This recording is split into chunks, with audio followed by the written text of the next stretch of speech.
Salutare, toată lumea, sunt Cătălin și astăzi facem un prim episod de Fat Draft 2016 Simulator. Adică trebuie să facem drafturi și după aia să ne întregem cu alte echipe și trebuie să câștigăm.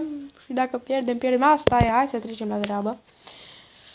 O formație 4-3-3 holding, pentru că de ce nu? Oh my god, Ronaldo, Bale, aoleu. Da, a fost frumos.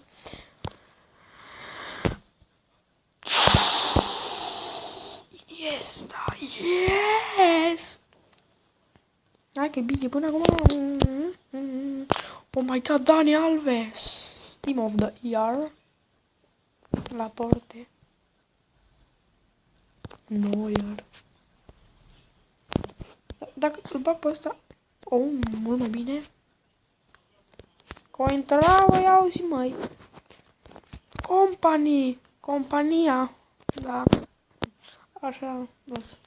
Așa zic eu, compania. Dar nu contează. Oh my god! Neymar! Oh, good job, man. Mutinho, Coque. 189! Deci dacă ni l-ar da pe Messi sau pe... Doamne ajută! Nu! Da, 189, dar nu încă, trebuie să-i aranjăm.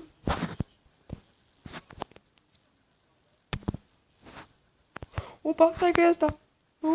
Nu.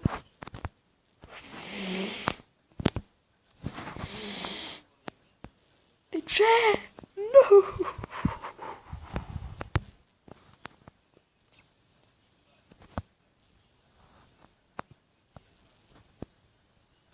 Nu! Trebuia să fie 190, dar nu vrea. Acum să vedem. 3, 2... Nu! Oricum... 189 squad rating și mergem într-un turneu și așa trebuie să faci aici, să te bați cu alte echipe. Noi o să ne batem cu Olanda. Yes! Am câștigat 1-0 pentru echipa lui Neymar. Am marcat Bezinga. Benzema. What the fuck? Dar mă uit la Bezinga, dacă nu-l știți, este un fotbalist grăsuț. Îi face fotbal, gaming și alte cheia. 3-1 cu țara Galilor. Acum direct Gareth Bale marchează. Busquets pentru noi. Bale din nou, Gareth. Oh my god. Ce naiba s-a întâmplat aici? Deci, acum trebuie să vă explic o chestie. Scuzați bagurile de pe această aplicație, dar după cum vedeți, Gareth Bale deschide scorul. Busquets face egalitate 1-1. Aici este clar 2-1 și aici Gareth Bale își marchează pentru propria... Cred că își dau un Nu! Oricum, da, asta e. Măcar am câștigat. Mă, belgienii! Neymar câștigă! Acum se deschide în patch-uri. Asta e de albanez. Asta e. Ne-au bătut pe drept. Pogba, Paieru, fie... Oh my god. Ăștia vrea să ne...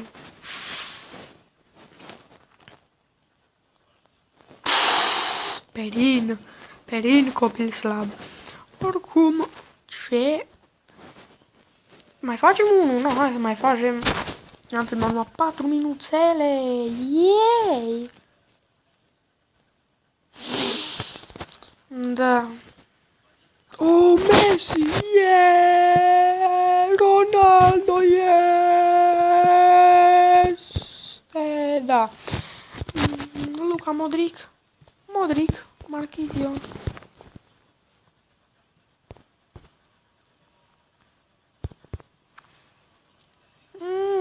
Varane. Hammers. Yes. Keylor Navas. Areola. Mustafi. Fix ce ne trebuia în acest moment.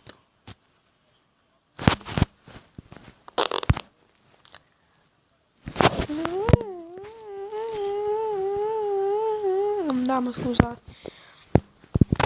Yes! Yes! Oh my god, mă do...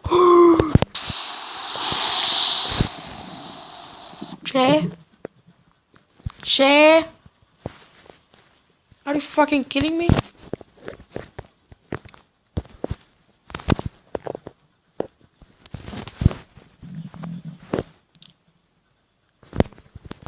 Suarez. No, bine, bravo, da, bravo, bravo.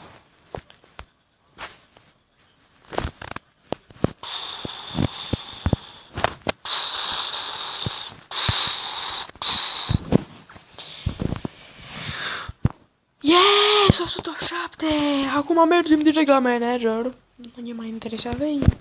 Avem băgea la Sim Draft. 187 squad rating, Sim Draft. Cu cine jucăm? Cu Brazilia! Deci Neymar marchează contra echipei lui. Edenilson și James Rodriguez. Parte 2-1, am câștigat. Olanda, Neymar marchează contra Olandei. De Jong, de Marcos și 2-1 din nou.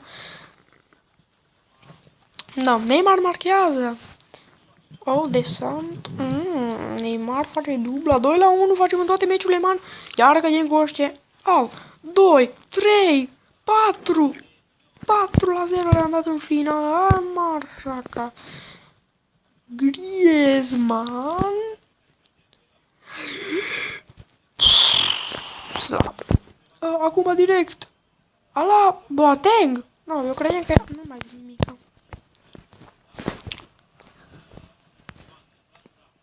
Da. Hai să mai facem unul așa rapid. Că mai trebuie mai am de filmat. Din păcate aș mai sta cu voi. Ce chemistry de caca avem până acum. Dar nu-i bai. Bruno. Iniesta. Rami. Da? Varane, de ce nu? Godin. Și...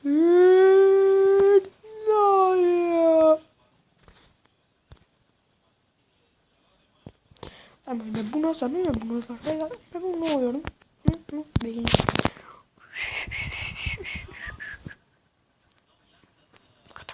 Yes! Oh!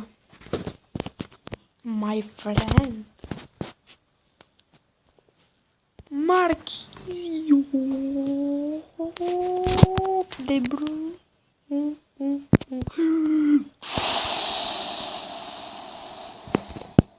Și acum, dacă mi le-ar da pe Messi, aș face o echipă mai bună ca toate.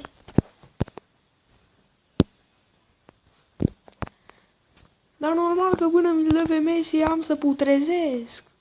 Da. Ce portar bun. Un exemplu. Tatașcă-i pe gol! Am dat gol, am făcut 186 și facem 187 oare? Du-te, băiatul. Nu facem încă. Dar nu facem nici amul. Nu, păi clar. Yes! Manager! Nu! Deci, doamnelor și domnilor, se mai întâmplă. Deci, am chiar scuzat să mă... Hai că trebuie să mai fac un draft. Deci, se întâmplă să-mi dea crash.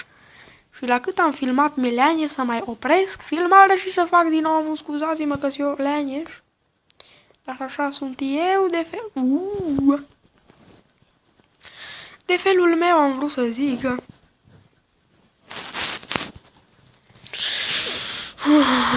Ce mă nervează echipele astea foarte bune. Pentru că de ce nu?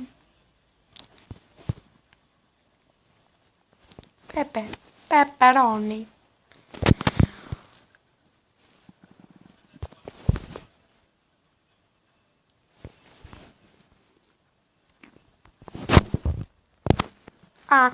Da. Noi mai bun acolo. Mustafi, te rog, ajută-mă, te rog. Da, ba nu. Ba da? Ah, că e mai bine cu copilul. Direct tăzua. Hai să băgăm totuși pe ăsta. Să ne ajute mai mult. Suarez. Yes. Dacă auziți aici comentarii despre fotbaliști, am uitat să stingă televizorul pentru că acum când filmez eu la ora 1 și 26 de minute joacă Tottenham Hotspur cu Atletico Madrid și o da bară. Iai. Nu știu, eu țin cu Atletico. Adică eu nu știu de voi, dar eu cea mai bună echipă zic că e Barcelona și Messi cel mai bun jucător. Dar acum o să vină toți madrioții cu bă, ce vorbești copile, pleacă de aici, dați-aș dislike tătă zua. Ce că-i bun, du-te tu. A, da, știu că o să veniți cu de-asta. Da, bun, aci member manager, da, manager nu o să ne ajute cum da, eram sigur, Poli. 167, deci n-avem nicio șansă, l-a câștigat cu Uruguay. Am pierdut. Deci Luis Suarez era la noi. Era? Cred. Da, mă, era la...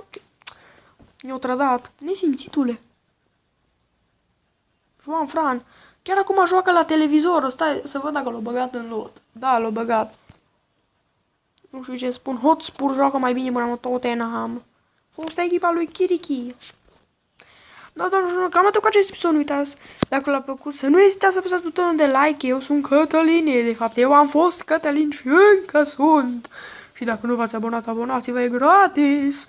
Și noi ne vedem data viitoare cu al doilea episod de Foot Draft 2016 Simulator. La revedere!